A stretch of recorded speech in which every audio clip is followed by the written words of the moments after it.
At least 30 are dead in the Philippines in what some are calling a political attack.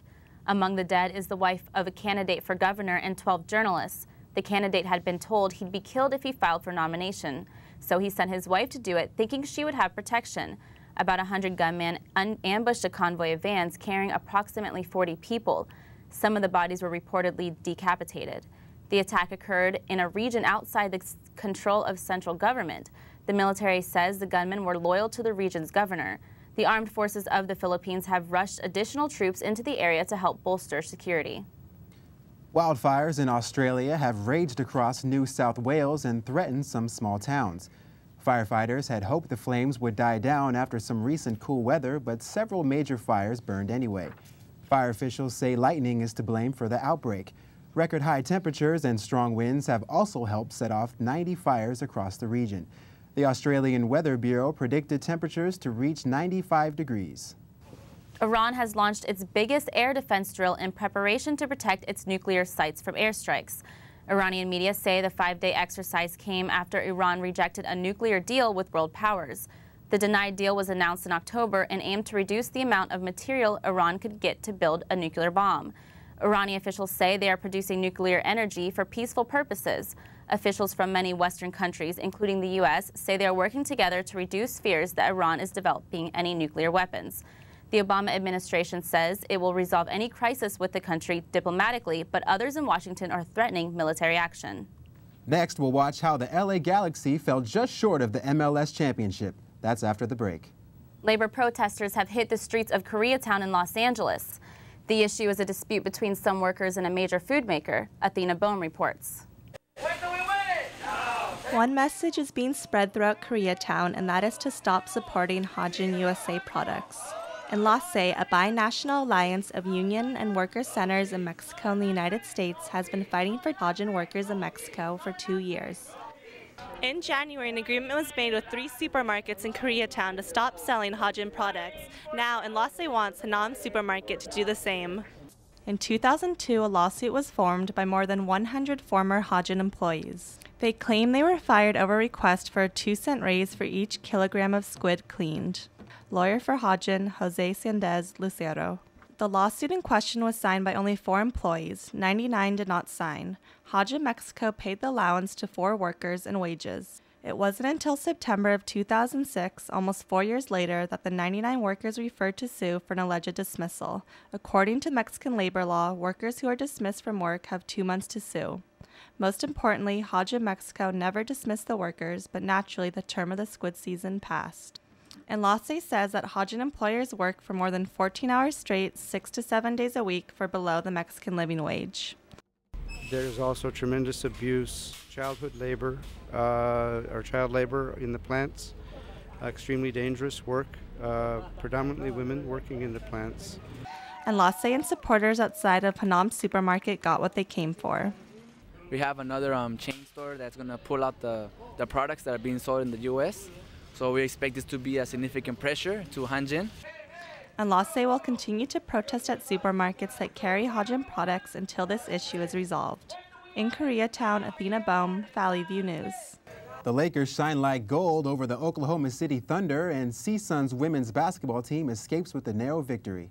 The CSUN women's volleyball team dropped its season finale to UC Santa Barbara in 3 sets. Matador freshman Brittany Graff had 11 kills, and senior Angela Hupp topped off her CSUN career with 22 assists and 5 digs. Northridge finishes the 2009 season with an 8-22 record, including 4-12 in the Big West Conference. Oh, what a difference a point makes. The CSUN women's basketball team defeated San Jose State in a nail-biter, 62-61. Matador sophomore Jasmine Irving led all scorers with 21 points and 8 rebounds. Freshman guard Janelle Namuro added 15 points. CSUN shot 38% from the field and 76% from the free throw line. It was the first road win of the season for the Matadors. The Lakers' Pau Gasol has returned from injury. In his second game back, Pau, Kobe, and the Lakers were looking to stop the Thunder in front of today's top music stars. Jay-Z walked across the street to check out the Lake Show after the American Music Awards, and it's good he did. Kobe in the first picks up a circus shot and gets it. That is straight out of the playground. Let's take another look. Kobe, fading away, somehow gets it around the backboard for the bucket. And Kobe wasn't finished. With seconds to go in the first quarter, Kobe takes a chance and the left hand comes through. Even Phil had to smile after that one. And finally, Shannon Brown on the fast break with a no-look to Lamar, and he slams it down for his only points in the game. Lakers finish with a convincing win, 101-85. The AFC West is a new leader as San Diego Chargers made a big statement in their game against Denver Broncos. The Chargers struck first as QB Phillip Rivers throws a bullet to Legadou Nene for the early 7-0 lead. The Chargers were not done yet. LaDainian Tomlinson rushes to the right and puts his team up for good. The Chargers blow out the Broncos 32-3 and have won 5 straight. The Oakland Raiders pulled off a surprising victory over the Cincinnati Bengals. Here it is late in the fourth quarter. Bengals kick returner Andre Caldwell runs it back 18 yards, but has the ball stripped. The Raiders' Brandon Myers falls on it. That was a key turnover. It set up this game-winning 33-yard field goal by Sebastian Janikowski. The Raiders win 20-17 and put a damper on the Bengals' playoff aspirations. The Indianapolis Colts traveled to Baltimore to play the Ravens. In the first quarter, with the game tied 0-0, Peyton Manning connected with Dallas Clark, who made a beautiful one-handed touchdown grab in the end zone. Just before the half, with Indy trailing 9-7, running back Joseph Adai ran up the middle for a 5-yard score to get the lead back. With a little over 2 minutes left in the game, the Ravens needed only a field goal to take the lead. However, they wouldn't get it as quarterback Joe Flacco throws a pass that is picked off by linebacker Gary Brackett, ending any chance of a comeback. The Colts win the game 17-15 to remain undefeated. The New Orleans Saints become 10-0 for the first time in franchise history. Here in the first quarter, Saints QB Drew Brees throws a strike to Robert Meacham for one of his 2 touchdowns. Brees was not done. He connects with tight end David Thomas on this 11-yard touchdown to put them up 24-7. The Saints go on to defeat the Tampa Bay Buccaneers 38-7.